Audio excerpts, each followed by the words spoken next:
বক্তা যখন কোনো বিষয় শুরু করে তখন শ্রোতাদের মাঝে অনীহা চলে আসে। যেমন একটি শব্দ রয়েছে জিকির। যদি আমি বলি যে আজকে জিকির নিয়ে আলোচনা করা হবে, তখন চট করে অনেকের মাইন্ড চলে যাবে তসবির দানার দিকে, সুবহানাল্লাহ, আলহামদুলিল্লাহ, আল্লাহু আকবার, এইসবের দিকে চলে যাবে। কারণ সে জিকির বলতে শুধু তসবির দানাকেই বুঝেছে।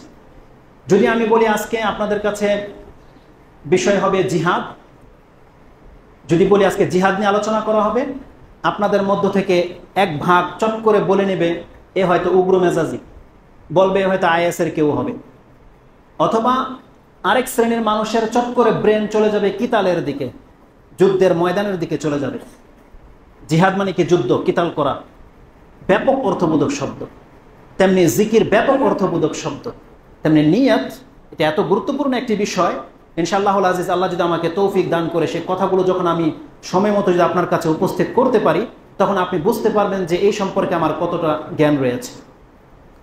যদিও আমাদের এই হাদিসটি প্রত্যেকেরই জানা, এমন একটি হাদিস ইন্নামাল আমালু বিন্নিয়াত, যা প্রায় হাদিসের কিতাবগুলোতে রয়েছে।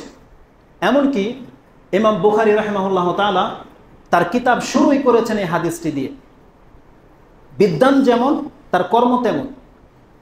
যে যত বেশি জ্ঞানী হবে, তার আচরণে, তার কর্মে তত বেশি ফুটে উঠবে ধর্ম কি জিনিস। ফাকিহদের মধ্যে শীর্ষস্থানীয় ইমাম বুখারী তার আচরণ ওই রকমই প্রকাশ করে গেছে, যে তার কিতাবটি শুরু করেছেন কিতাব বাদিউল ওয়াহি, ওহির সূচনা দিয়ে, কিন্তু হাদিস নিয়ে এসেছেন তিনি ইন্নামাল আমালু বিন্নিয়াত, নিয়তের হাদিস। খুব গুরুত্বপূর্ণ একটি বিষয়। যদিও এ সম্পর্কে আমাদের খুব কম জ্ঞান রয়েছে, আমি আপনাদের দৃষ্টি আকর্ষণ করার জন্য এই নিয়ত আমাদের বড়দের কাছে কেমন পর্যায়ে ছিল, এই হাদিসটি তাদের জীবনে কেমন প্রভাব ফেলেছে এবং এর ব্যাপকতা তাদের কাছে কিভাবে ফুটে উঠেছে, সেই বড়দের কাছ থেকে মাত্র দুই একজনের কথা আমি আপনার কাছে তুলে ধরি, যে ইন্নামাল আমালু বিন্নিয়াতের হাদিসটি তাদের কাছে কিভাবে ফুটে উঠেছে। যতগুলো মনীষীর কথা আমার কাছে রয়েছে, তার মধ্যে একজন হচ্ছে ইমাম শাফি রাহিমাহুল্লাহ তাআলা। কে আছেন এমন যে ইমাম শাফি রাহিমাহুল্লাহর নাম জানে না? তাকে চেনার মতো করে চিনে, যদিও আমরা তাকে দেখিনি, কিন্তু ইমাম শাফি একজন প্রসিদ্ধ একজন ব্যক্তি, প্রসিদ্ধ 4 মাযহাবের এক ইমাম, অগাধ জ্ঞান রাখেন। তিনি এই নিয়তের হাদিস সম্পর্কে বলছেন, হাযাল হাদিস সুলুসুল ইলম, ইন্নামাল আমালু বিন্নিয়াত, যে হাদিসটি বুখারী এবং প্রায় কিতাবে রয়েছে। এমনকি ইমাম বুখারী শুধু প্রথম অধ্যায়ে নয়, এছাড়াও আরো 6টি অধ্যায়ে তিনি ইন্নামাল আমালু বিন্নিয়াতের হাদিসটিকে নিয়ে এসেছেন। এই হাদিসটি সম্পর্কে ইমাম শাফি রাহিমাহুল্লাহ তিনি বলছেন, হাযাল হাদিস সুলুসুল ইলম, আল্লাহ সুবহানাহু ওয়া তাআলার পক্ষ থেকে কোরআন এবং হাদিস দিয়ে যত জ্ঞান রয়েছে এগুলো আপনার সামনে রাখেন এবং সেই জ্ঞানগুলোকে আপনি 3টি ভাগ করেন। কোনো ব্যক্তি যদি ইন্নামাল আমালু বিন্নিয়াতের হাদিস সম্পর্কে জ্ঞান অর্জন করে নেয়, তার মর্যাদা হচ্ছে এই জমিনের যত বিদ্যা রয়েছে তার 3 ভাগের 1 ভাগ সে হাসিল করে নিল। তার মানে ইন্নামাল আমালু বিন্নিয়াত তাদের কাছে কেমন ভাবে ব্যক্ত হয়েছে, যে সমস্ত বিষয়গুলো আপনি সামনে রাখেন ইসলামের, সেই বিষয়গুলোকে 3 ভাগ করেন। আপনি যদি ইন্নামাল আমালু বিন্নিয়াত মানে নিয়তের মাসলাটা জেনে যান, তাহলে আপনি ইসলামের 3 ভাগের 1 ভাগ জ্ঞান অর্জন করে নিলেন। এটা হচ্ছে তাদের ইলম। কি আছে হাদিসের মধ্যে? তিনি বলছেন, ওয়ায়াদখুলু ফি 70 বাবাম মিনাল ফিকহ, এটা এমন একটা হাদিস যেই হাদিসটি ফিকহে মাসলা মাসাইলের 70টি দরজা দিয়ে প্রবেশ করবে। বাব মানে দরজা, কিন্তু এখানে যখন বিধানে আসবে হচ্ছে অধ্যায়। তিনি বলছেন এই হাদিসটি ফিকহে মাসলা মাসাইলের 70টি অধ্যায়ে স্থান পাবে ইন্নামাল আমালু বিন্নিয়াত। এটা হচ্ছে তার দৃষ্টিভঙ্গি। আজকে আমাদেরকে যদি জিজ্ঞাসা করা হয়, হুজুর এই হাদিস থেকে কি মাসলা বের হতে পারে, আমরা কয়টা বের করতে পারবো? বেশি জোর 4টা, আর 10টা পুরো করে দেওয়াটা আমাদের জন্য টাফ। কিন্তু ইমাম শাফি রাহিমাহুল্লাহ বলছেন এই হাদিসটির মধ্যে 70টি ফিকহের মাসলা মাসাইল রয়েছে। কিন্তু আমরা তো হাদিস শুনি, ওটা নিয়ে চিন্তা গবেষণা করার মতো লোক বর্তমান পৃথিবীতে খুব কম রয়েছে। আছে হয়তো, কিন্তু আপনারা জনসাধারণগুলো ধর্মটাকে হুজুরের হাতে ন্যস্ত করে দিয়ে আপনারা নাকে তেল দিয়ে বসে আছেন। আপনারা ভাবছেন এগুলো নিয়ে চিন্তা ফিকির করা হুজুরদের কাজ, ইমামদের কাজ, খতিবের কাজ। মনে হচ্ছে যে জনম ভরে আপনারা শুধু খুতবাই শুনে যাবেন, কিন্তু কোরআন হাদিস নিয়ে চর্চা করা, কোরআন হাদিস টেবিলে নিয়ে একটু চিন্তা গবেষণা করা, মনে হচ্ছে এখান থেকে আপনারা অব্যাহতি পেয়ে গেছেন। মনে হচ্ছে আল্লাহ আপনাদেরকে মুক্ত করে দিয়েছে। এই কাজগুলো শুধু হুজুরদের জন্য ছেড়ে দিয়েছে আল্লাহ।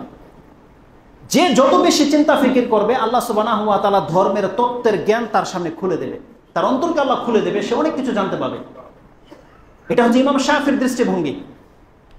তার চাইতে আরেকজন সিনিয়র বা তার সমমানের আরেকজন ইমামের কথা আমি আপনার কাছে উল্লেখ করি, তার কাছে ইন্নামাল আমালু বিন্নিয়াতের হাদিসটি কিভাবে প্রাধান্য পেয়েছে। তার নাম হচ্ছে আব্দুর রহমান বিন মাহদি। এটা আমাদের অপরিচিত নাম। আমরা যখন কোনো পরিচিত ব্যক্তি, যেমন আপনাদের এখানের পরিচিত ব্যক্তি হচ্ছে শেখ আমরুল্লাহ বিন ইসমাইল মাদানী, আমাদের উস্তাদ যিনি, তিনি আমার নতুন চেহারা, এই জন্য অনেকের কাছে আমার কথাগুলো কোন সেন্সে নেবেন আমি জানি না। তবে যদি আপনাদের অন্তরে কল্যাণ থেকে থাকে, যদি ধর্ম জানার জন্য এসেছেন, তাহলে প্রত্যেক এখানে যে দাঁড়িয়ে কথা বলবে তার চেহারা নয়, তার কথাকে আপনাকে মূল্যায়ন করতে হবে, যদি সে কোরআন এবং হাদিস দিয়ে বলে থাকে। আর ইনশাআল্লাহ আজিজ, আমি যতগুলো কথা বলবো, যদি কোরআনের আয়াত বলে আমি নাম্বারিং সহ বলবো, আর হাদিস বললে সেটা আমি চেষ্টা করবো ইনশাআল্লাহ যে অধ্যায় সহ নাম্বারিং বলার জন্য, যাতে আপনার জন্য সহজ হয়। আলফাল কথা আমরা বলি না, আমাদের উস্তাদরা আমরা এগুলোকে শেখাই না। তো আল্লাহ সুবহানাহু ওয়া তাআলা নিয়তের মধ্যে এত ক্ষমতা রেখেছে। আব্দুর রহমান বিন মাহদি তিনি হচ্ছেন ইমাম বুখারীর উস্তাদের উস্তাদ। ইমাম আহমদ বিন হাম্বলকে যদি কেউ চিনে থাকেন, জানেন ইমাম আহমদ বিন হাম্বল সম্পর্কে, তিনিও চার মাযহাবের একজন প্রসিদ্ধ ইমাম এবং 10 লাখ হাদিসের হাফেজ যার সম্পর্কে বলা হয়। তার কিতাব যদি আপনি খোলেন, মাঝে মাঝে মতনের সাথে রাবের নামগুলো একটু পড়েন, সনদটা একটু পড়েন, তার মধ্যে এমন কিছু ব্যক্তির নাম পেয়ে যাবেন, এই পৃথিবীতে নবীদের পরে এই পৃথিবীতে যদি শ্রেষ্ঠ সন্তান কেউ থেকে থাকে, তাহলে যাদের মাধ্যমে হাদিসগুলো আমাদের পর্যন্ত পৌঁছেছে, কিতাবে লিপিবদ্ধ হয়েছে, তারা হচ্ছেন 1 নম্বরের সেই ব্যক্তিগুলো। তারা হচ্ছে পৃথিবীর নক্ষত্র। সাহাবীদের পরে তাবি, তাবা তাবি, এইভাবে আমাদের পর্যন্ত যত সৎ লোক রয়েছে, তারা হচ্ছে পৃথিবীর সবচেয়ে শ্রেষ্ঠ সন্তান। তাদের মধ্যে ইমাম আব্দুর রহমান বিন মেহদি একজন। মাহদি তিনি বলছেন, তার নিজের কথা বলছেন, লাউ সান্নাফতু কিতাবান ফিল আবওয়াব লাজাআলতু হাদিসে ওমর ইবনুল খাত্তাব ফি আল আমালু বিন্নিয়াত ফি কুল্লি বাব। আমি যদি কোনো কিতাবের রচয়িতা হতাম, আমি যদি মুসান্নাফ হতাম, যে আমার কিতাবে বেশ কিছু অধ্যায় রয়েছে, যদি এমন কোনো কিতাব আমি লিখতাম, তাহলে ইন্নামাল আমালু বিন্নিয়াতের যে হাদিসটি রয়েছে, লাজাআলতু হাদিসে ওমর ইবনুল খাত্তাব ফি কুল্লি বাব, আমি আমার কিতাবের প্রত্যেকটি অধ্যায়ে এই হাদিসটিকে নিয়ে আসতাম। তার মানে তিনি বলছেন, ইমাম শাফি বলছেন 70টা অধ্যায়, আর ইনি বলছেন একটা কিতাবের মধ্যে যদি 100 অধ্যায় থাকে, 1000 অধ্যায় যদি থাকে, প্রত্যেকের উচিত বা আমি করতাম কি, প্রত্যেকটা অধ্যায়ের পূর্বে আমি ইন্নামাল আমালু বিন্নিয়াতের হাদিসটিকে উল্লেখ করতাম। তার মানে আপনি সালাত সম্পর্কে বই লিখতে চান, সর্বপ্রথম আপনাকে এই হাদিসটিকে নিয়ে আসতে হবে। আপনি ওযু সম্পর্কে লিখতে চান, এই হাদিসটি লাগবে। তালাকের মাসলা, এই হাদিসটি লাগবে। বিয়ে শাদীর মাসলা, এই হাদিস লাগবে। আপনি ব্যবসা বাণিজ্য ক্রয় বিক্রয়ের কিছু পেশ করতে চাচ্ছেন, এই হাদিস লাগবে। এমন কোনো অধ্যায় নেই যেই অধ্যায়ে এই হাদিসটি নিয়ে আসা যাবে না, বরং উচিত, তার প্রত্যেকের উচিত। তারপরে তিনি ওয়ানহু, তার থেকে আরেকটি বর্ণনা পাওয়া যায়, আন্নাহু ইয়াকুল মান আরাদা আইয়ুসান্নিফা কিতাবান, যেই ব্যক্তি ইচ্ছা পোষণ করে যে আমি একটা কিতাব লিখবো, মান আরাদা, যে চায়, মান আরাদা আইয়ুসান্নিফা কিতাবান ফালিয়াবদা বিহাদিসিন ইন্নামাল আমালু বিন্নিয়াত, সে পরামর্শ দিচ্ছে যদি কেউ কোনো কিতাব লেখার ইচ্ছা করে, তার জন্য উচিত হলো এই হাদিসটি দিয়ে তার কিতাব শুরু করা। তিনি তারা যেভাবে বুঝেছেন এইভাবে আমাদের কাছে ব্যক্ত করেছেন। তিনি বলছেন, কোনো ব্যক্তি যদি কিতাব লেখার ইচ্ছা করে, তাহলে তার উচিত হলো এই হাদিসটিকে প্রথমে নিয়ে আসা। সম্ভবত ইমাম বুখারী, যেহেতু তার উস্তাদের উস্তাদ ইমাম বুখারী সুবহানাল্লাহ, তিনি হয়তো তার কথাটাকে পুরোপুরি বুঝতে পেরেছিলেন বা ওইভাবে অনুধাবন করতে পেরেছিলেন। ইমাম বুখারী রাহিমাহুল্লাহ তাই তার কিতাবের সর্বপ্রথম ইন্নামাল আমালু বিন্নিয়াতের হাদিসটিকে নিয়ে এসেছেন। এত গভীর দৃষ্টিভঙ্গি তাদের, সুবহানাল্লাহ। এটা হয়তো আমার মতন ব্যক্তি এটা আমি বুঝাতে সক্ষম নই, তবে আপনারা অন্তর থেকে ফিল করেন এবং বড়দের কাছ থেকে মাসলাটাকে ভালো করে জানার চেষ্টা করবেন।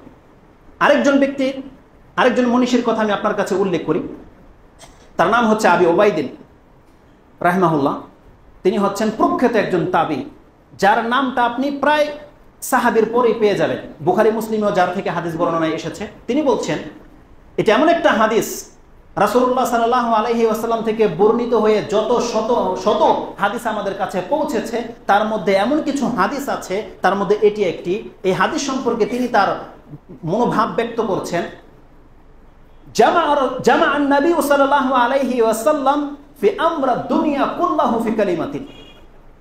কোন ব্যক্তি যদি দুনিয়া এবং পরকালের বিধানটি বুঝতে চায়, জানতে চায় যে দুনিয়ার বিষয়টি আর পরকালের বিষয়টি কি, তাহলে তিনি বলছেন যে রাসূলুল্লাহ সাল্লাল্লাহু আলাইহি ওয়াসাল্লাম দুনিয়ার জীবনের সমস্ত কার্যকলাপগুলো এক কথাতে আপনাকে বুঝিয়ে দিয়েছে, এক কথায় আপনার সামনে জমা করে দিয়েছে।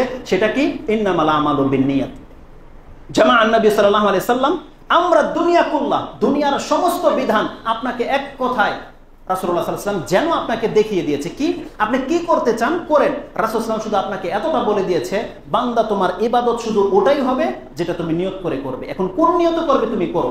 দুনিয়ার নিয়ত করলে তুমি পরকাল হারাবে, যদি পরকালের নিয়তে করো তুমি পরকাল পাবে। এই বর্ণনায় হাদিসটিতে রয়েছে। এই প্রথম জুমলা দুটি এত সেনসিটিভ। কি বলা হয়েছে? ইন্নামাল আমালু বিন্নিয়াত। তারপরের অংশটি হচ্ছে ওয়া ইন্নামা লিকুল্লি ইমরিইন মা নাওয়া। আমি এই পর্যন্ত যদি পৌঁছতে পারি ইনশাআল্লাহুল আজিজ, তাহলে আপনারা অনেকটা তৃপ্তি ফিল করবেন। আর যেই ব্যক্তি তার অন্তরের মধ্যে নিয়তের বিধানটাকে যদি বসাতে পারেন, আমি মনে করি আজকের পর থেকে আপনার চরিত্র অনেক অংশ চেঞ্জ হয়ে যাবে। 100% চেঞ্জ না হলেও আজকের পর থেকে এবং নিয়ত নিয়ে যদি আপনি ভাবেন, অবশ্যই আপনার আমলে, আপনার চরিত্রে, আপনার আখলাকে বড় ধরনের একটা বিপ্লব আসবে ইনশাআল্লাহুল আজিজ। আর আমি আল্লাহর কাছে দোয়া করি এটাই যেন মুসলিম জীবনে নেমে আসে। তিনি বলছেন যে রাসূলুল্লাহ সাল্লাল্লাহু আলাইহি ওয়াসাল্লাম দুনিয়ার পুরো বিষয়টিকে তার এক কথাতে জমা করে দিয়েছেন, তারপর আপনাকে ছেড়ে দেওয়া হয়েছে। তুমি যা করো করো, তোমার কর্ম তোমার নিয়তের উপরে নির্ভরশীল। তুমি হজ করছো করো, দান সদকা করছো করো, কুরবানি করবে করো, কাউকে খাওয়াবে, কারোর সাথে সম্পর্ক করছো, কি বন্ধুত্ব রাখছো বা শত্রুতা করছো, সবকিছু বিচার হবে কাল কিয়ামতের দিন নিয়তের ভিত্তিতে। যদি নিয়ত ভালো থাকে তোমার এটা আমল হিসেবে গণ্য হবে, আমলের খাতাত লেখা হবে। এটা হচ্ছে দুনিয়া। যারা দুনিয়াতে কর্ম করছেন, অনেক ইবাদত করছেন, আপনি যদি জানতে চান যে পরকালে আমার এটা কি গ্র্যান্টেড হবে না রিজেক্টেড হবে, এটা কি মকবুল হবে না মারদুদ হবে, যদি কেউ জানতে চান যে এই ইবাদতগুলোকে আল্লাহ কবুল করবে কি করবে না, এটা যদি কেউ জানতে চান, তিনি বলছেন ওয়া জামাআন নবী সাল্লাল্লাহু আলাইহি ওয়াসাল্লাম আমরিল আখিরাতি ফি কালিমাতিন। রাসূলুল্লাহ সাল্লাল্লাহু আলাইহি ওয়াসাল্লাম পরকালের বিচারটা কেমন হবে সেটাও তার এক কথায় আমাদেরকে জানিয়ে দিয়েছে। সেটা কি? তিনি বলছেন মান আহদাসা ফি আমরিনা মা লাইসা মিনহু ফাহুয়া রাদ্দুন। কাল কিয়ামতের মাঠে আল্লাহ সুবহানাহু ওয়া তাআলার কাছে যখন আমলগুলো পেশ করা হবে, আল্লাহর যে মূলনীতি রয়েছে, আপনার নিয়ত ঠিক ছিল, রেজিস্ট্রেশনের খাতার মধ্যে লেখা হয়েছে যে এই কাজগুলো আপনি করেছেন, যখন আল্লাহর কাছে পেশ করা হবে, রাসূলুল্লাহ সাল্লাল্লাহু আলাইহি ওয়াসাল্লাম বলছেন যেই কাজগুলো সে নিয়ে এসেছে যদি সেটা আমাদের দ্বীনের বাইরের কাজ হয়, আল্লাহ সেটাকে ছুঁড়ে ফেলে দেবে। আমর মানে বুঝেন, আমর মানে আদেশ হয়, আমর মানে বিধান হয়, আমর মানে চার্ট লিস্ট হয়। আল্লাহ সুবহানাহু ওয়া তাআলা ওহী নাজিল করে দিয়ে কোনটা ইবাদত নয়, কোনটা ঈমান কোনটা কুফর, আল্লাহ আমাদেরকে জানিয়ে দিয়েছে। একটা লিস্ট রয়েছে আল্লাহ সুবহানাহু ওয়া তাআলার কাছে। সর্বশ্রেষ্ঠ ইবাদত হচ্ছে কালিমাতুল লা ইলাহা ইল্লাল্লাহ, যেটা দিয়ে আপনি ইসলামে প্রবেশ করলেন, আপনার জবানের কালেমা যেটা, এটা হচ্ছে সর্বশ্রেষ্ঠ ইবাদত। এখান থেকে শুরু হবে আপনার লিস্ট।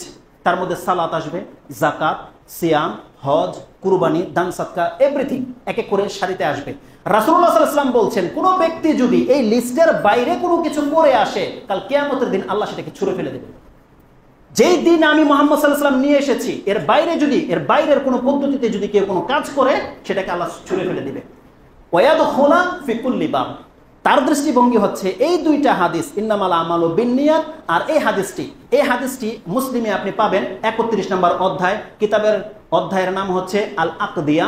31 নম্বর, যারা অ্যাপস চালান তারা 31 নম্বরে পেয়ে যাবেন। আর যদি মক্তবা শামেলায় খোঁজেন, হাদিস হচ্ছে 30-32 নম্বর, 35 নম্বর আপনি এটা পেয়ে যাবেন। জি, মক্তবা শামলার নাম্বার রয়েছে। আর যদি আপনি অ্যাপসে খোঁজেন তাহলে 31 নম্বর অধ্যায়ে যান।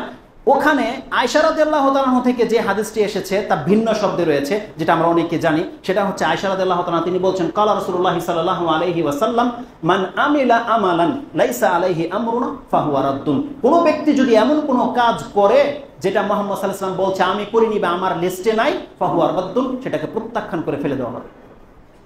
এই দুইটি হাদিস তিনি বলছেন প্রত্যেকটি অধ্যায়ের মধ্যে নিয়ে আসতে হবে।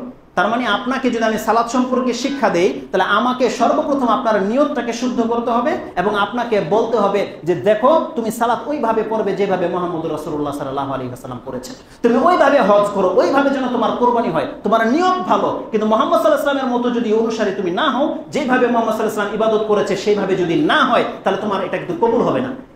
আশা করি যেহেতু আপনাদের এখানে এমন শেখরা বক্তব্য দেয়, এইসব কথাগুলো বারবার দোহরানো বা রিপিট করার কোনো প্রয়োজন নেই। আপনারা জানেন যে ইবাদত কবুল হওয়ার শর্ত কি। একটা হচ্ছে খালেসুন নিয়া, নিয়তকে খালেস করতে হবে, আর একটা হচ্ছে ইত্তেবায়ে সুন্নাহ, যেটা মুহাম্মদ সাল্লাল্লাহু আলাইহি ওয়াসাল্লামের তরিকায় হতে হবে। কুরবানি সম্পর্কে একটা প্রসিদ্ধ হাদিস রয়েছে। একজন সাহাবী সালাতে আসার আগে কুরবানি করে ফেলেছিল। রাসূলুল্লাহ সাল্লাল্লাহু আলাইহি ওয়াসাল্লাম যখন দেখলেন, তিনি বললেন যেই ব্যক্তি সালাতের আগে কুরবানি করেছে এটা হচ্ছে সাদাকা, সাধারণ কুরবানি, আর যেই ব্যক্তি আমাদের নামাজের পরে কুরবানি করবে তাহলে সেটা কুরবানি হিসেবে গণ্য হবে। এই সাহাবীর নিয়তে কোনো ত্রুটি ছিল? তার নিয়ত কি ছিল? যে আমার গরুটা, আমার বকরিটা সর্বপ্রথম জবাহ করি, যার গোশত সর্বপ্রথম আমি প্রথম রাসূল সাল্লাল্লাহু আলাইহি ওয়াসাল্লামকে খাওয়াবো। নিয়ত কত খালেস! নিয়ত খালেস, হালাল টাকার গরু কুরবানি, হালাল টাকার পশু, কিন্তু কি করেছে? শুধু সুন্নতের একটু খেলাপ করেছে। সুন্নতটা কি ছিল? নামাজের পরে কুরবানি করা, সে আগেই করে ফেলেছে। রাসূলুল্লাহ কি বলেছে? এটা সাদকা হয়ে গেছে, এটা কুরবানি গ্রহণযোগ্য হবে না। যেই ব্যক্তি নামাজের পরে কুরবানি করবে, এটা হচ্ছে আমাদের মূলনীতি। তাহলে মূলনীতিটা আপনি মনে রাখেন। এইভাবে ইবাদতের প্রত্যেকটি ক্ষেত্রে যারা নাক ছিটকান, এটা তো সুন্নাত, সুন্নত না হলে কি নামাজ হবে না? সুন্নত না হলে কি এটা হয় না? এই বিচারের ফয়সালার মালিক হচ্ছে আল্লাহ, কিন্তু আপনি রিস্কে কেন যেতে চাচ্ছেন? কিন্তু এমনও কিছু জায়গা আছে, পয়েন্ট আছে, যেখানে সুন্নাহ না থাকার কারণে আপনার ইবাদতটা বরবাদ হয়ে যাবে। এই জন্য আল্লাহকে ভয় করুন। তো এত ইম্পর্টেন্ট ছিল এই হাদিসটি যে নিয়তটাকে খালেস করে। আপনারা হয়তো ভাববেন আমি ইখলাস নিয়ে কথা বলবো। আমার কাছে নিয়তের 3টা পার্ট রয়েছে। নিয়ত শব্দটি আমি আপনার কাছে তর্জমা করার কোনো প্রয়োজন বোধ করি না, কারণ বাঙালি মুসলিমের কাছে নিয়ত হচ্ছে আরবি শব্দ, কিন্তু বাংলাদেশে কি ব্যবহার হয়? বাংলা শব্দের মতো ব্যবহার হয়। আমরা এটাকে আরবি মনে করি না, আমরা এটাকে বাংলা জানি যে নিয়তটা হচ্ছে বাংলা শব্দ। আমরা এটাকে এত বেশি ব্যবহার করি যে আমি নিয়ত করেছি, ও নিয়ত করেছে, ওর নিয়ত খারাপ, ওর নিয়ত ভালো, এমন বলি না, এটা বলে থাকি। তো নিয়ত মানে হচ্ছে ইচ্ছা পোষণ করা। নিয়তকে আরবি ভাষায় বা আমাদের বাংলাদেশে 2টা পার্টে ভাগ করা হয়। আর নিয়া বেতাকাও মা না এই নিয়ে 2 অর্থে ব্যবহার করা হয়, মিনাল কাসদি ওয়াল ইরাদা। নিয়ত মানে হচ্ছে ইচ্ছা এবং নিয়ত মানে হচ্ছে উদ্দেশ্য। একজন ব্যক্তি যারা হজে গেছে, আপনার সাথে যখন কথা বলেছে, কি বলেছে? নিয়ত করেছি মক্কা যাব। সে নিয়ত করেছে মক্কা যাবে। কেন যাবে? উদ্দেশ্য কি তার? হজে যাবে। ওটা কি? ওটা তার উদ্দেশ্য। কিন্তু আরেকটা উদ্দেশ্য তার অন্তরে সে লুকিয়ে রেখেছে। তার সম্পর্কে আপনারা জানেন যে সে অত ধার্মিক নয়। তাহলে হজে যাওয়ার মানেটা কি? তার উদ্দেশ্য হচ্ছে সে হজের বাহানা করে সে মক্কা যাচ্ছে, কিন্তু ওখানে সে পালিয়ে থেকে যাবে। সৌদিতেই চাকরির জন্য সে যাচ্ছে মূলত। ওখান থেকে কন্ট্যাক্ট করেছে কারোর সাথে যে আমার কাছে তুমি থেকে যেতে পারবা, হজে আসো, হজে আসলে তুমি থেকে থাকার ব্যবস্থা আমি করে দেবো। এটা তার আসল নিয়ত। এটা কি? তার আসল নিয়ত। হাদিসে এই কথাগুলো রয়েছে, যেই ব্যক্তি আল্লাহ এবং তার রাসূলের জন্য হিজরত করবে, তাহলে তার হিজরতটা আল্লাহ এবং তার রাসূলের জন্যই গণ্য হবে। আর যেই ব্যক্তি দুনিয়ার জন্য হিজরত করবে, তাহলে সেটাই সে পাবে। তাহলে যেই ব্যক্তি হজের ময়দানে যাবে হজ করতে, সে আল্লাহ সুবহানাহু ওয়া তাআলার জন্যই নিয়ত করেছে, খালেস নিয়ত। সে যদি হজটা রাসূলুল্লাহ সাল্লাল্লাহু আলাইহি ওয়াসাল্লামের মতন করতে পারে, আশা করা যায় আল্লাহ তার হজ কবুল করবে। কিন্তু কোনো ব্যক্তি যদি অন্তরের নিয়তের মধ্যে এরকমের কিছু লুকিয়ে রাখে, আপনি আমাকে ধোঁকা দিতে পারবেন, কিন্তু আল্লাহ সুবহানাহু ওয়া তাআলাকে ধোঁকা দেওয়া যাবে? আপনার বাসার 2 লাখ টাকার কুরবানিটা আপনি আমাকে ধোঁকা দিতে পারছেন যে আল্লাহর জন্য নিয়ে এসেছেন, কিন্তু আল্লাহকে কি আপনি ধোঁকা দিতে পারবেন? আল্লাহ সুবহানাহু ওয়া তাআলা ভালো করেই জানে যে এই সমাজের এই মাঠে সবচেয়ে বড় গরুটা কে এনেছে? বলছে অমুক ব্যক্তি আব্দুল্লাহ ভাই এনেছে। আপনার বাসা থেকে বলে আপনার বাপ মা সবচেয়ে বড় গরুটা না আনতে পারলে কি আমাদের নাম ডাক থাকবে, আমাদের মান মর্যাদা থাকবে? এইভাবে বলে। অথচ ইবাদত আমরা সেগুলো ভুলে যাই। আমরা আমাদের ব্যক্তি স্বার্থে ইবাদতকে করে থাকি, এমনটা যেন না হয়। আশা করি বক্তব্যের পর আপনার অন্তরে কিছুটা চেঞ্জিং আসবে। নিয়তটাকে যদি আমি আপনার কাছে ব্যক্ত করতে চাই, এই বক্তব্যটাকে আমি 3 ভাবে ব্যক্ত করতে পারি। তার একটা ভাগ হচ্ছে নিয়ত মানে ইচ্ছা। তার মানে আমরা যা কিছু করছি ইচ্ছায় করতে হবে, স্বেচ্ছায় করতে হবে। এটা এমন একটা পার্ট, এটা এত গুরুত্বপূর্ণ বিষয়। আজকে আপনি ফেসবুক খোলেন, মিডিয়ার জগতে দেখেন কিছু নাস্তিকের জন্ম হচ্ছে। নাস্তিকরা এমন এমন কথা বলে বা তাকদীর নিয়ে যাদের সংশয় রয়েছে, যারা মুরতাদ হয়ে যাচ্ছে, তারা এই পয়েন্টটা না বোঝার কারণে। আল্লাহ কাউকে কিন্তু বাধ্য করেনি। পৃথিবীতে কেউ বলতে পারবে না যে আল্লাহ কাউকে বাধ্য করেছে, বরং আল্লাহর পক্ষ থেকে আমাদেরকে আদেশ করা হয়েছে ধর্মের ক্ষেত্রে কোনো বাড়াবাড়ি চলবে না। কেউ যদি স্বেচ্ছায় ধর্ম গ্রহণ করতে চায়, ওয়েলকাম। কিন্তু কাউকে আজ পর্যন্ত আলহামদুলিল্লাহ না আল্লাহ করেছে, আর না আমাদের মুসলিমদের কোনো শাসক এমন কাজ করেছে, আর না কোনো মুসলমান ভাই করেছে যে কোনো হিন্দুকে কোনো খ্রিস্টানকে জোর করে ধরে ইসলাম গ্রহণ করিয়েছে বা মসজিদে বেঁধে রেখেছে যে নামাজ না পড়া ছাড়া তোকে ছাড়বো না। করেছে এরকম? আলহামদুলিল্লাহ কোনো ইসলাম পালন করে এমন কোনো মুসলিম কোনো অমুসলিমদের সাথে জবরদস্তি করেনি। কিন্তু খোঁজ নিয়ে দেখেন এমনও রাষ্ট্র রয়েছে যেখানে মুসলমানদেরকে কুফরিতে বাধ্য করা হচ্ছে, তাদেরকে মদ খাওয়ানোর জন্য বাধ্য করা হচ্ছে, জেনায় লিপ্ত করার জন্য বাধ্য করা হচ্ছে, তাদের মূর্তির সামনে সেজদা করানোর জন্য বাধ্য করা হচ্ছে। অন্যান্য ধর্মগুলো করছে মুসলিমদেরকে, অনেক নির্যাতন করছে। কিন্তু ইসলাম এমন একটা ধর্ম, সেখানে কাউকে বাধ্য করা হয় না। আজকে যারা মসজিদে এসেছেন তারা স্বেচ্ছায় এসেছেন, আপনাকে কেউ বাধ্য করে নিয়ে আসেনি। আর যারা মসজিদে আসবে না, দোকানে বসে আছে, মাঠে ঘাটে বসে আছে, তারা স্বেচ্ছায় বসে আছে। আপনি জেনে নেন আল্লাহ সুবহানাহু ওয়া তাআলা আপনাকে জোর জবরদস্তি করছে না। কোরআন যখন আপনি পড়বেন ফার্স্ট টু লাস্ট, আপনি শুধু সেখানে আল্লাহ সুবহানাহু ওয়া তাআলার নিয়ামত দেখতে পাবেন। আল্লাহ আপনাকে অপশন দিয়েছে, তুমি যদি ঈমান নিয়ে আসো, সৎকর্ম করো, এটা পাবা। তুমি যদি কুফরি করো, বান্দা তোমার ইচ্ছা, ফিরে আসতে হবে আমাদের কাছে। কোরআনের বেশ কিছু আয়াত রয়েছে, আপনার সন্তুষ্টির জন্য 2-1টি আয়াত আমি বলি। আপনি পড়ুন সূরা কাহাফ 18 নম্বর সূরার 29 নম্বর আয়াতটি। সেখানে আল্লাহ সুবহানাহু ওয়া তাআলা বলছেন, হে নবী আপনি বলে দেন, কুলিল হাক্কু মির রাব্বিকুম, হক হচ্ছে তোমার রবের পক্ষ থেকে। ফামান শাআ ফালইউমিন ওয়া মান শাআ ফালইয়াকফুর ইন্না আ'তাদনা লিয-যালিমিনা নারান আহাতা বিহিম সুরাদিকুহা। আল্লাহ সুবহানাহু ওয়া তাআলা বলছেন, আপনি জানিয়ে দেন হক হচ্ছে তোমার রবের পক্ষ থেকে। এটা স্পষ্ট হয়ে যাওয়ার পরে যে চায় সে স্বেচ্ছায় ইসলাম গ্রহণ করুক, ঈমান নিয়ে আসুন আমার প্রতি, যে চায় সে কুফরি করুক, আমি জালেমদের জন্য আগুন প্রস্তুত করে রেখেছি। আল্লাহ সুবহানাহু ওয়া তাআলা সূরা ইনসান, যেটা আমাদের দেশে ইনসান হিসেবে পরিচিত, সূরা দাহর 76 নম্বর সূরার শুরুটাই আপনি পড়েন। আল্লাহ সুবহানাহু ওয়া তাআলা বলছেন, ইন্না হাদাইনাহুস সাবিলা ইম্মা শাকিরান ওয়া ইম্মা কাফুরা। আমি তোমাকে রাস্তা দেখিয়ে দিয়েছি বান্দা, তুমি হয় আমার শুকরগুজার বান্দা হও, কৃতজ্ঞতা প্রকাশ করো, অথবা নাশুকরি করো, কুফরি করো, তোমার ইচ্ছা। আল্লাহ আপনাকে বাধ্য করে না, কোনো শাসক আপনাকে বাধ্য করছে না। এভাবে আল্লাহ সুবহানাহু ওয়া তাআলা কোরআনে অসংখ্য আয়াতে বলছেন। আপনি পড়ুন সূরা বনী ইসরাঈল 17 নম্বর সূরা ইসরা তার 84 নম্বর আয়াতটি। আল্লাহ সুবহানাহু ওয়া তাআলা বলছেন, হে নবী আপনি বলে দেন, কুল্লু ইয়ামালু আলা শাকিলাতি ফারাব্বুকুম আ'লামু বিমান হুয়া আহদা সাবিলা। হে নবী আপনি বলে দেন, এই পৃথিবীতে যে যা কিছু করছে তার নিজের স্বেচ্ছায় করে যাচ্ছে, তার যেমন যোগ্যতা, যেই জন্য তাকে সৃষ্টি করা হয়েছে সেই কাজ সে করে যাচ্ছে। যারা জান্নাতি তারা জান্নাতি কাজ করে যাচ্ছে, যারা জাহান্নামী তারা জাহান্নামী কাজ করে যাচ্ছে। এটা এত সেনসিটিভ একটি আয়াত, আয়াতের ব্যাখ্যার দিকে আমি যাব না, যেহেতু অনেক কথা রয়ে গেছে, আপনারা পড়ে নেবেন, ভুলেন না। 17 নম্বর সূরার 84 নম্বর আয়াত। আল্লাহ বলছেন, কোন ব্যক্তি যদি ইসলামকে ফলো না করে, তার চরিত্র বদ, আল্লাহ বলছেন তুমি তোমার নিজের বিচার নিজেই করতে পারবে। তার মানে তোমাকে সৃষ্টি করা হয়েছে এই জন্য। আর যেই ব্যক্তি নামাজ পড়তে ভালো লাগে, দাড়ি রেখেছেন, ভদ্র পোশাক পরেছেন, ভদ্র কথা বলেন, আল্লাহ বলছেন তোমাকে এই জন্যই সৃষ্টি করা হয়েছে। হে নবী আপনি বলে দেন, কুল্লু ইয়ামালু আলা শাকিলাতি, তার ভিতরের মানুষটি যা, এটাই তার প্রমাণ করে দিবে বাহ্যিক আমল। তার ভিতরে সততা থাকলে তার বাহ্যিক রূপ পাবে যে হ্যাঁ তার ভিতরে সততা রয়েছে, ইসলাম সম্পর্কে তার ভদ্রতা রয়েছে, ভালোবাসা রয়েছে, আল্লাহ এবং তার রাসূলকে সে ভালোবাসে, এটা তার বাহ্যিক আমল দিয়ে প্রকাশ পাবে। আর তার ভিতরে যদি খারাপই থেকে থাকে, আল্লাহ বলছেন সেই কাজগুলো সে করে যাচ্ছে। আজকে আহলে হাদিস হওয়ার কারণে আল্লাহর ঘর মসজিদ জ্বালিয়ে দেয়, এটা কি ভিতরে ভালোর কাজ না খারাপের কাজ? যার ভিতরটা খারাপ রয়েছে সেই আমল দিয়ে সেটা প্রকাশ করে দিচ্ছে, কিন্তু সে বুঝতে পারছে না যে আল্লাহ তাকে জাহান্নামের জন্য সৃষ্টি করেছে, যদিও সে মুসলমানের ঘরের সন্তান। খুব সেনসিটিভ একটা আয়াত। আল্লাহ সুবহানাহু ওয়া তাআলা এইভাবে কোরআনে বহু জায়গায় বলেছে, বান্দা আমি তোমাদেরকে জবরদস্তি করছি না, মসজিদের মিম্বর থেকে তোমাদেরকে শুধু হকটা প্রচার করে দেওয়া হচ্ছে, তুমি মানো না মানো তোমার ইচ্ছা, বিচার করবো কিন্তু আল্লাহ সুবহানাহু ওয়া তাআলা। আল্লাহ সুবহানাহু ওয়া তাআলা বলছেন তোমাকে আমার কাছে ফিরে আসতে হবে। সেই দিন যদি তুমি ভালো কিছু করে আসতে পারো, আল্লাহর কাছে ভালো পাবে, আর যদি খারাপ কিছু করো তোমার এই শাস্তিটা তোমার উপরে বর্তাবে। আল্লাহ তো চমৎকার করে কথাটা বলেছে। এই মর্মে দুই একটি আয়াত আমি আপনাকে শোনাই। আপনারা অনেকে জানেন সূরা রহমান 55 নম্বর সূরা 7 নম্বর আয়াতটি আপনি পড়ুন। আল্লাহ আপনাকে প্রশ্ন করছে, হাল জাযাউল ইহসানি ইল্লাল ইহসান। হে নবী আপনি তাদেরকে জিজ্ঞাসা করেন, আপনারাই বলেন, একটা লোক উত্তম কাজ করে, উত্তম চরিত্র, আল্লাহ বলছে আচ্ছা এই লোকটাকে আমি উত্তম ছাড়া আর কি যাজা দিতে পারি? আপনি বলেন, আপনি ভালো কাজ করেছেন, তাহলে আপনাকে ভালোর বদলা ভালো ছাড়া আল্লাহ বলছে আর কি দিতে পারি তাকে আমি? হাল জাযাউল ইহসানি ইল্লাল ইহসান। আল্লাহ বলছে যে ব্যক্তি উত্তম কাজ করে, তুমি বলো এর বদলা উত্তম ছাড়া আর কি হতে পারে? যদি আপনারা উত্তম কাজ করে যান, আল্লাহ সুবহানাহু ওয়া তাআলার কাছে উত্তম বিনিময় পাবেন। আল্লাহ সুবহানাহু ওয়া তাআলা বলছে শুধু কি উত্তম, আপনি উত্তম ভালো কাজ করেন, আল্লাহ বলছেন আমি উত্তম দেব। কিভাবে? আপনি পড়ুন আরেকটি আয়াত, যে আয়াতটি সূরা আজ-জুমার 39 নম্বর সূরার 10 নম্বর আয়াতে রয়েছে। আল্লাহ সুবহানাহু ওয়া তাআলা বলছেন, হে নবী আপনি বলে দেন, কুল ইয়া ইবাদিয়াল্লাযিনা আমানুত্তাকু রাব্বাকুম লিল্লাযিনা আহসানু ফি হাযিহি দুনিয়া হাসানাহ ইলা আখিরিল আয়াত।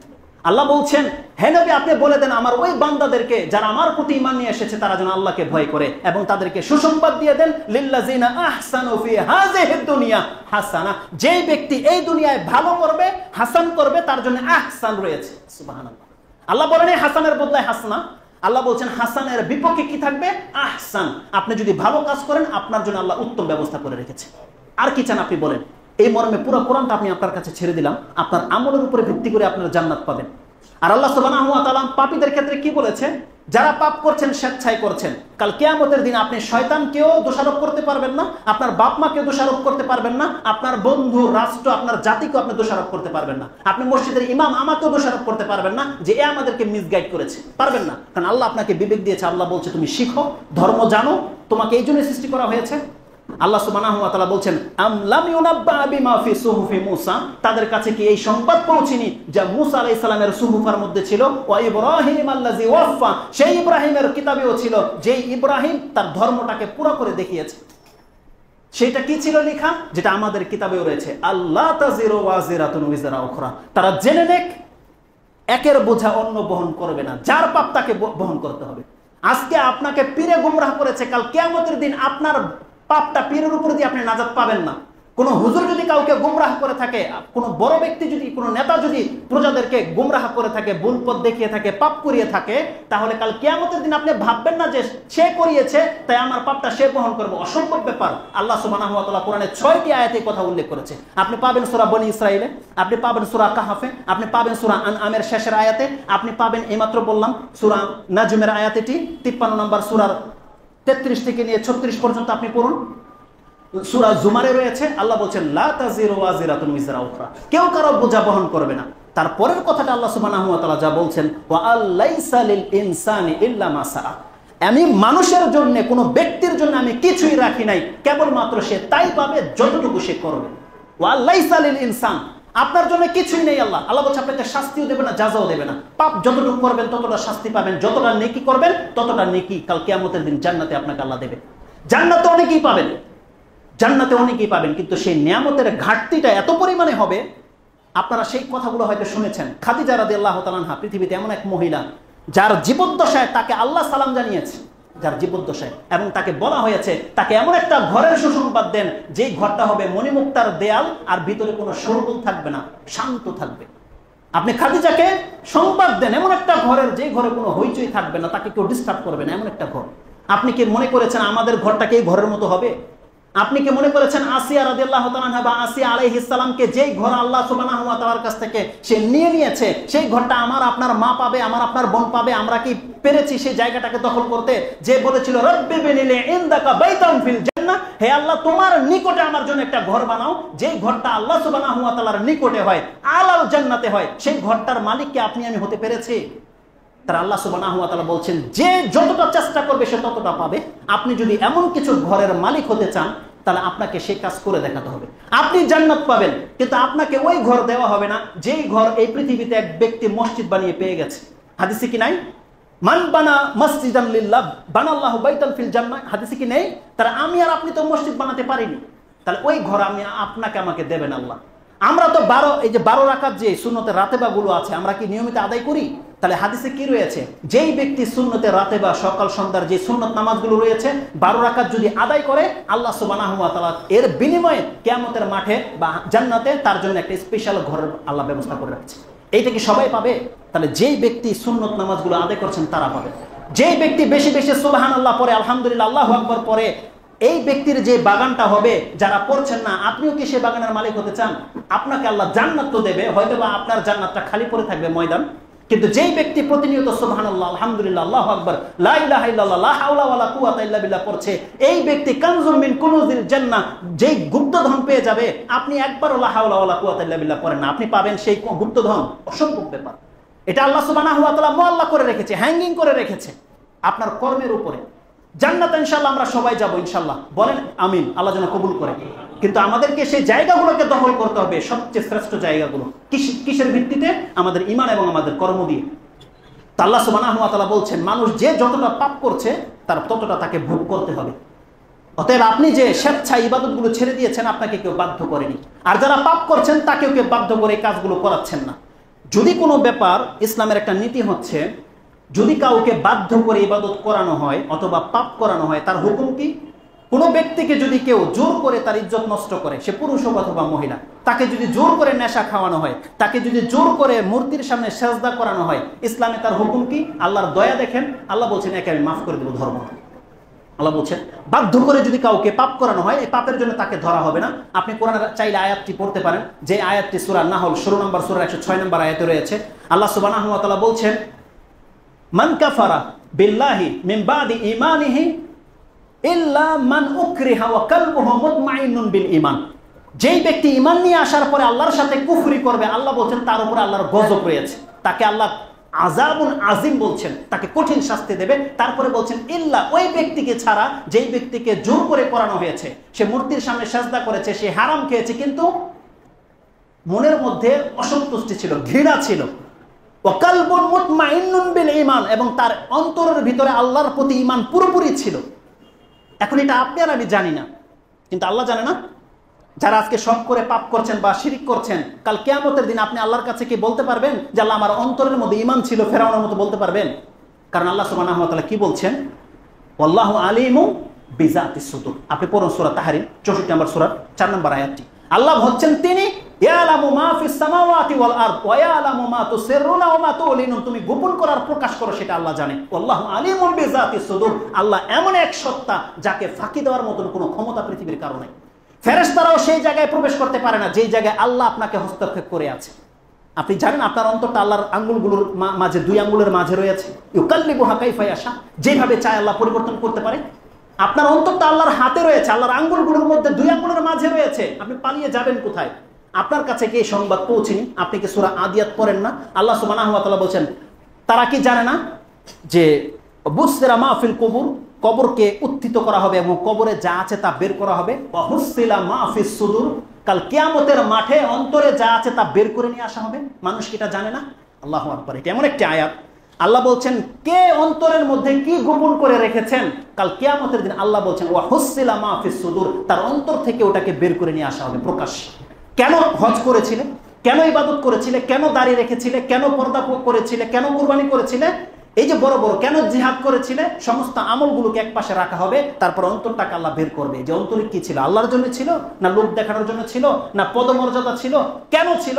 এটার সাথে যদি ম্যাচ খায়, এটা যদি আল্লাহর জন্য হয়ে থাকে, নাজাত পেয়ে যাবে। কিন্তু যদি আল্লাহর সাথে ম্যাচ না খায়, আল্লাহ সুবহানাহু ওয়া তাআলা এটাকে ছুঁড়ে ফেলে দেবে। শিরিক করার কারণে, দুনিয়া চাওয়ার কারণে আল্লাহ সুবহানাহু ওয়া তাআলা কোরআনে অসংখ্য আয়াতে বলে দিয়েছে। আপনি সূরা হুদ 11 নম্বর সূরার 15-16 নম্বর আয়াতটি পড়েন, আমি ওদিকে যাব না, পড়ে নিন আপনি, দেখেন কি বলা হয়েছে। আল্লাহ বলছেন যে দুনিয়া পাওয়ার জন্য ইবাদত করবে, কাল কিয়ামতে সে জাহান্নামের আগুন ছাড়ার কিছুই পাবে না। তো এটা হচ্ছে একটা বড় ইম্পর্টেন্ট বিষয়। আমি এই নিয়ে কথা বলতে আসিনি। নিয়তের আরেকটা দিক আছে, সেটা হচ্ছে ইখলাস। আমি ইখলাস নিয়েও কথা বলবো না, যদিও ইখলাস সম্পর্কে জানেন যে আমাদের নিয়ত আল্লাহর জন্য খালেস হতে হবে। কিন্তু এমন একটি পয়েন্ট নিয়ে আমি আসলে কথা বলতে এসেছিলাম, যদি সময় আমাকে সাথ দিচ্ছে না, মাত্র 10 মিনিট বাকি আছে। এই 10 মিনিটের মধ্যে দুটি কথা আমি আপনাকে বলি। নিয়ত এমন একটা স্পেশাল জায়গা, এমন একটা বিষয়, আপনার অন্তরে যদি নিয়ত থাকে, এই নিয়ত আপনার আমলটাকে কিভাবে পরিবর্তন করে দিতে পারে বা আপনাকে কত ফায়দা এনে দিতে পারে, আমি সে সম্পর্কে দুটি কথা বলি। আল আমাল, রাসূল সাল্লাল্লাহু আলাইহি ওয়াসাল্লাম কি বলেছেন? ইন্নামাল আমালু বিন্নিয়াত। ইন্নামা শব্দটি, ইন্নার পরে যে মা আসে, মায়ের কোনো অর্থ হয় না। ইন্নামা মানে কিছুই না, এটা ছাড়ার কিছুই না। আল্লাহ রাসূল সাল্লাল্লাহু আলাইহি ওয়াসাল্লাম বলছেন ইন্নামা আল আমালু বিন্নিয়াত। আমল নয় কেবলমাত্র ওইটা আমল যেটা নিয়ত করে করা হয়েছে, ওটা শুধু আমল। আর যেই ব্যক্তি আমল করবে, যেই জন্য করবে, তার পরের অংশে বলা হয়েছে ওয়া ইন্না লিকুল্লি ইমরিইন মা নাওয়া। আর প্রত্যেক ব্যক্তি তাই পাবে যেই নিয়ত করে সেই কাজটা করেছে। এই অংশ আরেক খুতবার জন্য রেখে গেলাম, কিন্তু প্রথম অংশটা আপনি আগে বুঝেন। রাসূল সাল্লাল্লাহু আলাইহি ওয়াসাল্লাম যে বলেছে কোন ব্যক্তির নিয়ত তার কর্ম করবে, আর নিয়ত না থাকলে সেটা কর্ম হবে না। আমি আপনাকে কি বোঝাতে চাচ্ছি আপনি জানেন? আপনার ব্যক্তি জীবনের কর্মগুলো। আমাদের মাঝে কে আছে জুতা পরেন না? আমাদের মাঝে কে আছে জামা পরেননি? আমাদের মাঝে কে আছে যে খান না? আমাদের মাঝে কে আছে যে আজকে গোসল করেননি? কেউ আছে এরকম? এগুলো কি? এগুলো সব আমাদের অভ্যাস। পৃথিবীর মানুষ এগুলো করে থাকে। আপনি কি জানেন আপনার জুতা পরা, আপনার এই জামা পরা, আপনার ঘরে যে বাজার করে নিয়ে যান, আপনার বাচ্চাকে চিপস কিনে দেন, ললিপপ কিনে দেন, এগুলো ইবাদত হতে পারে? এটা আপনি জানেন? এগুলো ইবাদত হতে পারে। এবং এই ইবাদতগুলো আপনার ব্যক্তি জীবনে যে প্রতিনিয়ত আপনি করে যাচ্ছেন, এর মধ্য থেকে এমন একটা কাজ রয়েছে যেটা আপনি প্রতিনিয়ত করছেন, চাইলে এই একটা কাজের বিনিময়ে আপনি নাজাত পেয়ে যেতে পারতেন। আপনি কি ভাবেন কোনোদিন? আমাদের মাঝে কোনো ব্যক্তি হাত উঠান দেখি, যেই ব্যক্তি মাসে যা ইনকাম করেন, সেটা 30,000 হোক, 50,000 হোক, 10,000 হোক, সব আল্লাহর রাস্তায় সাদকা করেন প্রত্যেক মাসে। এমন কোন ব্যক্তি আছেন এখানে যে 30,000 টাকা কামায়, আবার প্রত্যেক মাসে 30,000 টাকা সাদকা করে দেয়? আছে এমন কোন ব্যক্তি? অধিকাংশ টাকা সাদকা করে, 20,000 টাকা সাদকা করে। আছেন এমন কোন ব্যক্তি? নাই। এটা কেন আপনাদের অ্যান্সার আসলো না? আপনারা প্রত্যেক সেই ব্যক্তি, কিন্তু আপনার মাসলা জানেন না বা আপনার নিয়ত নাই, সেই জন্য আপনি বলতে পারছেন না। আমাদের মাঝে কে এমন আছেন যা সংসারের পেছনে তার সমস্ত টাকাগুলো খরচ করেন না? কে আছেন এমন? কে আছেন তার স্ত্রীকে দামি দামি কাপড় কিনে দেন না? কে আছেন এমন তাকে মোবাইল কিনে দেননি? কে আছেন সংসারের পুরো দায়িত্বটা পালন করছেন? কে আছেন এমন? কেউ নাই। সবাই তো আমরা। আপনারা কি আপনাদের সংসারটাকে চালান না? সংসারের পেছনে আপনার পকেট থেকে 10-20 হাজার টাকা খরচ হয় না? কিন্তু আপনি নেকি পাচ্ছেন না। জানেন কেন? শুধুমাত্র একটা নিয়ত না থাকার কারণে। একটা নিয়ত শুধু না থাকার কারণে। আসুন আমি হাদিসটা শোনাই, তার আগে ওমর রাদিয়াল্লাহু তাআলা কি বলেছে সেই কথাটা আমি বলি। ইবনে আবি দুনিয়া তার কিতাব আল ইখলাস ওয়ান নিয়া, সেই কিতাবের মধ্যে ওমর রাদিয়াল্লাহু তাআলার একটি উক্তি নিয়ে এসেছেন। তিনি বলছেন, লা আমালা লিমান লা নিয়াতা লাহু, যেই ব্যক্তি কর্ম করছে এটা তার আমল বলে গণ্য হবে না যদি সে নিয়ত না করে। লা আমালা লিমান লা নিয়াতা লাহু, যে নিয়ত করবে না তার এটা আমল বলে গণ্য হবে না। আমল বলতে বুঝেন মানে ধর্ম বলে গণ্য হবে না। ধর্মের কর্ম একটা হচ্ছে সাধারণ কর্ম, আর একটা হচ্ছে ধর্মের কর্ম, যেটা কি ইবাদত, এটা ইবাদত বলে গণ্য হবে না। ওয়ালা আজরা লিমান লাম হিজবাতা লাহু, আর যেই ব্যক্তি কোনো কাজ করে আল্লাহর কাছে কোনো কিছু পাওয়ার আশা যদি না করে, এই ইবাদত যত বড় কাজ হোক সে চেরনার নেকিও পাবে না। ইয়ানি লা আজরা লিমান লাম ইয়াহতাসিব সাওয়াবা ইনদাল্লাহি আযজা ওয়া জাল। একজন মুসলিম জুতা পরছে, খাবার খাচ্ছে, বাজার করে দিচ্ছে, কাউকে রিকশা দিয়ে এগিয়ে দিচ্ছে, কারো বোঝা তুলে দিচ্ছে, এই সবগুলো ভালো কাজ। এই ভালো কাজগুলো করে যদি কেউ আল্লাহর কাছে সওয়াবের আশা না রাখে, সেই ভালো ভালো কাজগুলো করে নেকি পাবে না, যেমন আমরা পাচ্ছি না। একজন মুসলিম তার জীবনটাই হচ্ছে আশ্চর্যজনক। রাসূল সাল্লাল্লাহু আলাইহি ওয়াসাল্লাম কি বলেনি, আজাবান লি আমরিল মুমিন ইন্নাল আমরুহু কুল্লুহু খায়র। একজন মুসলিমের পুরো জীবনটাই হচ্ছে আশ্চর্যজনক। আপনি জানেন একজন মুসলমান কত আশ্চর্যজনক? রাসূল সাল্লাল্লাহু আলাইহি ওয়াসাল্লাম বলছেন, মা মিন মুসলিমিন ইয়াগরিসু গারসান আও ইয়াজরি যারআন, যদি কোনো মুসলিম কোনো শস্য ক্ষেত করে অথবা বাগান করে অথবা কোনো একটা গাছ লাগায়, এই গাছের মধ্যে যত ফল আসবে, এই ফল যদি পাখিয়ে খায়, এই ফল যদি ঝরে পড়ে যায়, এই ফল যদি গরু ছাগলে খায়, এই ফল যদি পিঁপড়া খায়, এই ফল যদি চুরি হয়ে যায়, এই ফল যদি পচে যায়, এমনকি সে যদি নিজে খায়, তার এই গাছ থেকে যত ফল আসবে ইল্লা কানাত লাহু সাদাকা, তার প্রত্যেকটি তার আমলনামায় সাদকা লেখা হবে। এটা হচ্ছে একজন মুসলিম। কোনো কাফের এই ফজিলত পাবে না, কিন্তু মুসলিম পাবে। আপনি মুসলিম হয়ে বসে আছেন কিন্তু আপনার নিয়ত নাই।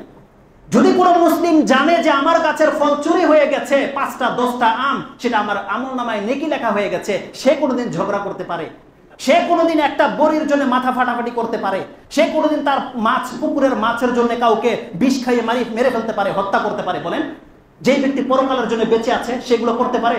আল্লাহ সুবহানাহু ওয়া তাআলা মুসলিমদের চরিত্রটাকে এমন করে দিয়েছে, তার কোনো কিছু লস নেই। তার মাল থেকে যদি কোনো কিছু আল্লাহ খোয়ায়, তার জান থেকে যদি কোনো কিছু খোয়ায়, জান থেকে মানে আপনার পরিবারের আপনার আদরের সন্তানটা যদি আল্লাহ নিয়ে নেয়, জানেন এটার রেজাল্টটা কি? বুখারীর একটা হাদিস আপনি পড়ুন, যে হাদিসটি 5961 নাম্বার কাছাকাছি তো রয়েছে, কিতাবুর রিকাত 81 নাম্বার অধ্যায়ে আপনি খোঁজেন। আবু হুরায়রা রাদিয়াল্লাহু তাআলা থেকে বর্ণিত, আল্লাহ সুবহানাহু ওয়া তাআলা বলছেন, মা লি আবদিল মুমিন ইনদি জাযাউন, আমার কাছে আমার মুমিন বান্দার প্রাইজ, পুরস্কার হিসেবে দেওয়ার মতো কিছু নাই ওই ব্যক্তির, মান কাবাত্তু সাফিয়াহু মিন আহলিদ দুনিয়া, তার পছন্দের সন্তান হোক, তার স্ত্রী হোক, তার ভাই হোক, তার মা হোক, তার বাপ হোক, যাকে সে অত্যন্ত বেশি পছন্দ করে, এমন কোন পছন্দের ব্যক্তিকে যদি দুনিয়া থেকে আমি নিয়ে নেই, তার যেই কষ্ট হবে, তুম্মা ইয়াহতাসাবাহু, সে যদি আল্লাহর কাছে চেয়ে বসে যে আল্লাহ আমি তোমার কাছে এর বিনিময়ে চাই, সে যদি ধৈর্য ধারণ করে আর আল্লাহর কাছে যদি সওয়াব চায়, আল্লাহ বলছেন তাকে দেওয়ার মতো আমার কাছে কিছু নাই, ইল্লাল জান্নাহ, তাকে জান্নাত দেওয়া ছাড়া আমার কাছে আর কিছু নাই। তাহলে আপনার মাল থেকে যদি কোনো কিছু ঘাটতি হয়ে যাচ্ছে, আপনার জীবন থেকে কিছু ঘাটতি হয়ে যাচ্ছে, তার প্রত্যেকটা আল্লাহ সুবহানাহু ওয়া তাআলা নোট করে রাখছেন। শুধু আপনি নিয়তের ব্যাপার, আপনি হাওমাও করে চিৎকার না করে আল্লাহর কাছে চেয়েন, আল্লাহ তুমি আমার সন্তান নিয়ে চলো, তোমার ছিল কিন্তু আমি এর জন্য জান্নাত চাই, আল্লাহ বলছেন সে জান্নাত পাবে। রাসূল কি বলছেন, ওয়া ইন্নামা লিকুল্লি ইমরিইন মা নাওয়া, একজন ব্যক্তি তার সাথে লাইফে যা ঘটবে সে যদি যা চায় তা পাবে। এটা এমন একটা পয়েন্ট, এই সম্পর্কে তো আসলে আমি যেতে পারবো না, আমি আগে প্রথম কথাটা ক্লিয়ার করি। ওমর রাদিয়াল্লাহু কি বলেছেন, যেই ব্যক্তি ইচ্ছা করে আমল করবে না তার ইবাদত বলে গণ্য হবে না, আর যেই ব্যক্তি ইবাদত করে আল্লাহর কাছে সওয়াব চাইবে না সেই ব্যক্তি কোনো নেকি পাবে না। একটা এক্সাম্পল দেই, আপনি পড়ুন বুখারী এবং মুসলিমের একটি হাদিস। মুসলিমে হাদিসটি রয়েছে 1669, যেটা কিতাবুজ যাকাত 12 নম্বর অধ্যায়ে পাবেন। ওই হাদিসটি আপনি বুখারীতে একবারে প্রথমে 53 নম্বর হাদিস নম্বরে পাবেন, 53, ইসলামিক ফাউন্ডেশনে 55 এবং আধুনিক প্রকাশনীতে 55 নম্বরে রয়েছে।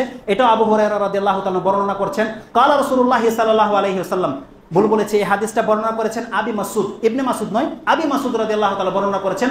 তিনি বলছেন, ইযা আনফাকার রাজুলু, কোন ব্যক্তি যদি খরচ করে আলা আহলিহি, তার পরিবারের উপরে, ইয়াহতাসিবুহা, সে যদি আল্লাহর কাছে সওয়াবের আশা রাখে, আর আল্লাহ সাল্লাল্লাহু আলাইহি ওয়াসাল্লাম কি বলেছেন, ইয়াহতাসিবুহা কানা লাহু সাদাকা, তার মানে তার পরিবারের পেছনে যত টাকা সে খরচ করছে সে যদি আল্লাহর কাছে নেকির আশা করে, আল্লাহ বলছেন তার আমলনামায় সব সাদকা লিখে দেওয়া হবে। তাহলে যেই ব্যক্তি পরিবারের মধ্যে অসুস্থ মা রয়েছে, অসুস্থ বাপ রয়েছে, অসুস্থ ভাই বোনেরা রয়েছে, নাবালক ছেলেরা রয়েছে, নাবালক ভাই বোনেরা রয়েছে, বিধবা বোন রয়েছে, এর পেছনে খরচ করতে আপনার অন্তরের মধ্যে কামড় দেবে? আল্লাহ সুবহানাহু ওয়া তাআলা বলছেন, বান্দা তোমার 1 টাকাও আমি লস করতে দেব না। কারণ কোরআনে আল্লাহ সুবহানাহু ওয়া তাআলা কি বলছেন? ইন্নাল্লাযিনা আমানু ওয়া আমিলুস সলিহাতি ইন্না লা নুদিয়ু আজরা মান আহসানা আমালা। যেই ব্যক্তি ঈমান নিয়ে এসেছে, সৎকর্ম করে, তার কোনো একটা আমলকে আমি বিফলে যেতে দেব না। আল্লাহ বলছে তার কোনো একটা আমলকে আমি বিফলে যেতে দেব না। এই আয়াতটি আপনি সূরা কাহাফ 18 নম্বর, সূরা 30 নম্বর আয়াতে পাবেন। আল্লাহ সুবহানাহু ওয়া তাআলা বলছেন, আপনার পকেটের টাকা 10,000 20,000 যা আপনি ইনকাম করছেন সব আপনার পরিবারের পেছনে খরচ করে দিচ্ছেন। বাসায় ঢোকার সময় আপনার ছেলের জন্য একটা চিপস নিচ্ছেন, আপনি মনে করেছেন এটা সাধারণ কিছু। আল্লাহ বলছেন, বান্দা তুমি যদি চাইতে এটা তোমার আমলনামায় 10 টাকা সাদকা লিখে দিতাম। বলেন, ওমর রাদিয়াল্লাহু তাআলা যে বলেছে, যদি আপনি কর্ম করে যদি নেকির ইচ্ছা না করেন আপনি আল্লাহর কাছে পাবেন না। আর যেই ব্যক্তি এগুলো আল্লাহর সন্তুষ্টির জন্য করবে, তার স্বামী তার স্ত্রী যদি ঈদের মধ্যে 5,000 টাকা একটু বেশি জামা কাপড় কিনতে চায়, তার রাগ হবে? তার কষ্ট হলে দিতে কোনো বাধা নেই, কারণ সে জানে আমার যা টাকা খরচ হবে সব কি হচ্ছে, সাদাকা লেখা হবে। আর আপনি যদি মসজিদ মাদ্রাসায় কোনো জায়গায় খরচ করতে নাও পারেন, আপনি আপনার পরিবারের পেছনে খরচ করেন, তাদেরকে কেন কষ্ট দিচ্ছেন? তাদের চিকিৎসার পেছনে যত টাকা খরচ হবে, যেটা আল্লাহ আপনার উপরে চাপিয়ে দিয়েছে, এটা হচ্ছে ফরজ দায়িত্ব। আর আল্লাহ সুবহানাহু ওয়া তাআলা বলছেন, বান্দা তুমি নিরাশ হয়ে যেও না, এই টাকাগুলো তোমার মার যাবে না, সব আমি তোমার আমলনামায় সাদকা লিখে দেব। আপনি কি জানেন আপনার নিয়ত আপনাকে কোথায় পৌঁছতে পারে? নিয়ত এমন একটা জিনিস, বুখারীর আরেকটি হাদিস আপনি পড়ুন, আব্দুল ইবনে আব্বাস রাদিয়াল্লাহু তাআলা বর্ণনা করেছেন। হাদিসটি হচ্ছে 6010 6010 মক্তবে শামেলার নাম্বার। আর আপনি যদি অ্যাপসে খুঁজতে চান 81 নম্বরের 31 পরিচ্ছদে গিয়ে আপনি পাবেন। কালা রাসূলুল্লাহ সাল্লাল্লাহু আলাইহি সাল্লাম ফিমা ইয়াহকি আন রাব্বিহি আযজা ওয়া জাল কালা ইন্নাল্লাহা কাতাবাল হাসানাতি ওয়াস সাইয়্যাত। আল্লাহ সুবহানাহু ওয়া তাআলা নেকি এবং পাপগুলোকে লিখে দিয়েছে। ফামান হাম্মা বিহাসানাতিন ফালাম ইয়ামালহা কাতাবাহা আল্লাহু লাহু ইনদাহু হাসানাতান কামিলা। আসুন আমি আপনাকে দেখাই আপনার নেকি আপনাকে কোথায় পৌঁছাতে পারে। রাসূলুল্লাহ সাল্লাল্লাহু আলাইহি সাল্লাম বলছেন, কোন মুসলিম যদি কোন একটা ভালো কাজের ইচ্ছা করে, মান হাম্মা বিহাসানাতিন, তার অন্তরে যদি সে ভালো কিছু করার ইচ্ছা করে, ধরে নেন সেটা হজ, ধরে নেন সেটা জিহাদ, ধরে নেন রাষ্ট্র ক্ষমতা কায়েম করা, ধরে নেন কুরবানি করা, ধরে নেন তাহাজ্জুদ গুজার, আগামীকাল সিয়াম রাখা, ধরে নেন 10টা বাচ্চাকে মাদ্রাসায় পড়ানো, 10টা মসজিদ করে দেওয়া, ধরে নেন এটা আপনার নিজের ইচ্ছা, এটা আপনার মনে আপনি ধারণ করে বসে আছেন যে আল্লাহ আমাকে তৌফিক দিন আমি এই কাজগুলো করব। রাসূল সাল্লাল্লাহু আলাইহি ওয়াসাল্লাম কি বলেছে জানেন? মান হাম্মা বিহাসানাতিন ফালাম ইয়ামালহা, নিয়ত তো করেছে কিন্তু করে না, করলো না। কালকে সিয়াম রাখবে, রাখলো না, রাতে হয়তো সজাগ পায়নি বা কোনো কারণে রাখতে পারেনি। রাসূল সাল্লাল্লাহু আলাইহি ওয়াসাল্লাম বলছেন, কাতাবাহাল্লাহু লাহু ইনদাহু হাসানাতান কামিলা। নিয়ত করে যে কাজটি করার সে ইচ্ছা করেছিল, কোন মুসলমান যদি নিয়ত করে তখনই তার আমলনামায় সেই কাজের নেকি লিখে দেওয়া হয়। ওই কাজটি করলে সে যেই নেকি পেত, নিয়ত করার সাথে সাথে তার আমলনামায় সেই আমলটি লিখে দেওয়া হয়। তার মানে যারা হজ করেননি তারা আগামী বছর হজ করে নেন, অন্তর থেকে নিয়ত করে নেন। যদি তৌফিক নাও হয়, আল্লাহ সুবহানাহু ওয়া তাআলা আপনার আমলনামায় হজের নেকি লিখে দেবেন। আপনি মসজিদ করার নিয়ত করে নেন, যদি আপনি না পারেন তারা আপনার আমলনামায় আল্লাহ সুবহানাহু ওয়া তাআলা মসজিদ বানানোর নেকি লিখে দেবে। এই কথাকে আমার কথা, আমার ব্যাখ্যা, আমি আপনাকে হাদিসের নাম্বার ইনশাআল্লাহ বলছি। আর হাদিস রয়েছে বুখারীতে, কোনো সন্দেহ আছে তাতে? রাসূল বলেন, মান হাম্মা বিহাসানাতিন ফালাম ইয়ামালহা কাতাবাহা আল্লাহু লাহু ইনদাহু হাসানাতান কামিলা ওয়া ইন হাম্মা বিহা ফাআমিলাহা। আর সে যে নিয়ত করেছে এটা যদি করে দেখাতে পারে, কাতাবাহা আল্লাহু লাহু ইনদাহু আশরা হাসানাতিন ইলা 700 ইলা আদাফিন কাসীরা। আল্লাহ সুবহানাহু ওয়া তাআলা সে যদি একটা মসজিদ বানিয়ে দেখায়, তার আমলনামায় লেখা হবে 10 না 10 নয় 700। আল্লাহ বলেন আমি আরো চাইলে আর বাড়াতে পারবো। এটা হচ্ছে একটা মুসলিমের বৈশিষ্ট্য। নিয়ত আপনাকে অনেক উপরে উঠাতে পারে। আমি হয়তো কথাগুলো আপনাকে বোঝাতে পারলাম না। নিয়ত এমন একটা বিষয়, আজকে যারা গোসল করে এসেছেন তাদের মধ্যে 2 শ্রেণীর মানুষ রয়েছে। এক শ্রেণী তো আজকে গুনাহ খাতা মাফ হয়ে বাসায় ফিরবেন, আরেক শ্রেণীর গুনাহ খাতা মাফ হবে না। কিভাবে? রাসূল সাল্লাল্লাহু আলাইহি ওয়াসাল্লাম বলেছেন, যেই ব্যক্তি জুমার দিন শুধু এই জন্য গোসল করে যে আজকে জুমার দিন, গোসল করেছে, পায়ে হেঁটে মসজিদে এসেছে, মসজিদের হক আদায় করেছে, প্রথম কাতারে বসেছে, ডান দিকে বসেছে, এই কাজগুলো যারা করে, খুতবা শুনেছে, নামাজ আদায় করেছে, এবং সবাই যারা এই কাজগুলো করেছেন, রাসূল সাল্লাল্লাহু আলাইহি ওয়াসাল্লাম কি বলেছে? গত জুমা থেকে এই জুমা তার যত পাপ হয়েছে মাফ করে দিয়েছে, অতিরিক্ত আরো 3 দিন, তার মানে মোট 10 দিন তার যারা পাপ হবে আল্লাহ সুবহানাহু ওয়া তাআলা মাফ করে দিবে। কিন্তু যেই ব্যক্তি গোসল করেছে ঘামের কারণে, গরমের কারণে, বলেন ময়লা লেগে আছে সেই জন্য, আজকে যদি ঠান্ডার দিন হতো, শীতের দিন হতো, তার গায়ে যদি ময়লা না থাকতো, তার গায়ে যদি ঘাম না থাকতো, সে হয়তো গোসল করতো না। কিন্তু যেই ব্যক্তি আল্লাহর বান্দা, যেই ব্যক্তি মাসলা জানে, যেই ব্যক্তি শুধু জুমার দিনের কারণে গোসল করে এসেছে, এই 2 ব্যক্তির মধ্যে কি পার্থক্য নেই? তাহলে নিয়ত আপনাকে চেঞ্জ করে দিতে পারে। আমরা জুতা পরছি, আপনিও জুতা পরছেন। যেই ব্যক্তি জুতাটাকে ইবাদতের সেন্সে পরবে সে নেকি পাবে। কারণ জুতা পরা কার সুন্নত? মুহাম্মদুর রাসূলুল্লাহ সাল্লাল্লাহু আলাইহি ওয়াসাল্লামের। কোন পায়ে পরা সুন্নত? আপনাকে এটা ফলো করতে হবে, আপনাকে সেই সেন্সে জুতা পরতে হবে। আরে জুতা তো ইহুদি নাসারারা পরে, সমস্ত মুসলমানই পরে, নেকি পাবে? 4 নাম নেকি তাদের হবে না। আপনার নিয়ত লাগবে যে আমি আল্লাহর কাছ থেকে নেকি নেব, নিয়ত লাগবে। আপনার বাথরুমের ভিতরে আপনার নিয়ত আছে যে আল্লাহ আমাকে দেখছে, সেখানে অপচয় করা যাবে না, খারাপ নোংরামি কাজ করা যাবে না। শোয়ার সময় আপনার নিয়ত রয়েছে। এমন কোন একটা মুসলিমের হালাত আছে যেখানে নিয়ত নেই? শুধুমাত্র আমরা সেখানে আল্লাহ সুবহানাহু ওয়া তাআলাকে সন্তুষ্ট করার মতো নিয়ত করছি না বিদায় আমরা সেই নেকিগুলো পাচ্ছি না, আমরা সেগুলোকে তুচ্ছ তাচ্ছিল্য ভাবছি। রাসূলুল্লাহ সাল্লাল্লাহু আলাইহি ওয়াসাল্লাম আবু যার রাদিয়াল্লাহু তাআলা কে বলছেন, ইয়া আবু যার লা তাহকিরান্না মিনাল মারুফি শাইআন, তুমি ইসলামের একটা সামান্য বিষয়কে সেটা ছোট করে দেখো না, এটা এক একটা এমন মর্যাদা। ওয়ালাউ আনতালকা আখাকা বিওয়াজহিন তালিকিন, কত ছোট কাজ কথা বলেছে। আমি রাস্তায় দেখা হয়েছে আপনার সাথে, শুধু জাস্ট আপনি আমাকে বলেছেন আসসালামু আলাইকুম ভাই কেমন আছেন, এই হাসি মুখ নিয়ে কথা বলা, রাসূল সাল্লাল্লাহু আলাইহি ওয়াসাল্লাম বলেছেন কুল্লু মারুফিন সাদাকা, এটা বলার সাথে সাথে আপনার আমলনামায় সাদকা লিখে দেওয়া হবে। আর হাদিস মুসলিমে রয়েছে, হাদিস হচ্ছে 4760, 4760 নম্বর হাদিস। নিয়তের কারণে কত ছোট আমল মানুষকে কত নাজাত দিতে পারে। ইবনুল মুবারকের একটা কথা বলে আমি আমার খুতবাকে শেষ করে দেব। প্রখ্যাত একজন তাবি ইবনুল মুবারক, যার নাম এমন কে আছে না জানে না, যারা পড়ালেখা করে তারা প্রত্যেকে জানে। তাদের অন্তরটা আল্লাহর জন্য এমন ভাবে প্রসারিত হয়ে গিয়েছিল, তারা যা বুঝতে পারতো, যদি আমরা বুঝতে পারতাম তাহলে আমরা অনেক কল্যাণের পথ পেয়ে যেতাম। ইবনুল মুবারক তিনি বলছেন, রুব্বা আমালিন সাগীরিন তুআযযিমুহু নিয়া ওয়া রুব্বা আমালিন কাবীরিন তুসাগগিরুহু নিয়া, বহু ছোট ছোট কাজ আছে তার মূল্য আল্লাহ তাকে এত পরিমাণ দিয়েছে, আযীম, কেউ কোনদিন কল্পনা করতে পারবে না। আর এমন বড় বড় কাজ করা ব্যক্তি পৃথিবী থেকে বিদায় হয়ে গেছে, কিন্তু তার বিনিময়ে এত সামান্য পেয়েছে। এটা কি জন্য হয়েছে? বিনিয়া, তার নিয়তের কারণে। একটা মানুষ সবচেয়ে বড় কাজ কি, যেটা আমরা মনে করি, জিহাদ করে রক্ত ঝরিয়ে দিয়েছে, কি পেয়েছে? শুধুমাত্র নাম ডাক, যে উমুকে শহীদ হয়ে গেছে। কিন্তু কাল কিয়ামতের মাঠে কিছুই যদি না পায়, জান্নাত যদি না পায়, কি হলো তার দুনিয়া পেয়ে? যারা এত লাখ টাকা দিয়ে কুরবানি করছেন, কি ডাক, নাম ডাক পেয়েছেন যে এই হাটের সবচেয়ে বড় গরু কে করেছে? উনি কুরবানি করেছে। এটাই শুধু পেয়েছেন আপনি, যদি আল্লাহ কবুল না করে। তার মানে বড় বড় কাজ করে নিয়তের কারণে তার মূল্য খুব ছোট হয়ে থাকে। ইহুদি নাসারাদের, কাফেরদেরকে আপনি দেখেন না, কাফেররা কি মুসলমানদের চাইতে কম ভালো কাজ করে? তারা এমন কোন সংস্থা আছে যেটাতে ফ্রিতে বিতরণ করে না? তাদের লাখ লাখ টাকা তারা বিলিয়ে দিচ্ছে, তাহলে কি তারা নেকি পাবে? তারা শুধু দুনিয়া পাচ্ছে, পরকাল পাবে? পাবে না। কিন্তু একজন মুসলিম, আসুন আমি আপনাকে দেখাই আপনার একটা ছোট্ট কাজ কত বড় মর্যাদা এনে দিতে পারে। একটা হাদিস বলে আমি আমার খুতবাকে শেষ করে দেব। রাসূলুল্লাহ সাল্লাল্লাহু আলাইহি ওয়াসাল্লাম একটা হাদিস আবু হুরায়রা থেকে বর্ণিত, তিনি বলছেন, মাররা রাজুলিন বিগুসনি শাজারাতিন আলা যাহারিত তারিক ফাকালা ওয়াল্লাহি লা নাহইয়ান্না হাযা আনিত তারিক লা নাহইয়ান্না হাযা লা আনিল মুসলিমিনা লা ইউজিহিম। এই হাদিসটি বুখারী এবং মুসলিমে রয়েছে। মুসলিমে আপনি পেয়ে যাবেন 754 নম্বর হাদিস, কিতাবত প্রথম খণ্ডে পেয়ে যাবেন 754 নম্বর হাদিস। এই হাদিসটির মধ্যে, না এটা রাবি ইবনে, আরেকটা হাদিস, আমি নাম্বারটা একটু পরে বলছি। এই হাদিসে রাসূল সাল্লাল্লাহু আলাইহি ওয়াসাল্লাম বলছেন, আমি জান্নাতে লাকাদ রাআইতু রাজুলান ইয়াতাকাল্লাবু ফিল জান্নাহ, নাচানাচি করছে, উলট-পালট খাচ্ছে জান্নাতে। জিবরাইলকে জিজ্ঞাসা করালাম এই ব্যক্তির কি হয়েছে? বলছেন মাত্র একটা গাছের ঢালকে কেন্দ্র করে আল্লাহ তাকে নাজাত দিয়ে দিয়েছে। কি ছিল ঘটনাটি? মাররা রাজুলুন বিগুসনি শাজারাতিন আলা যাহারিত তারিক, রাস্তার মধ্যে একটি গাছের ডাল বাঁকা হয়েছিল।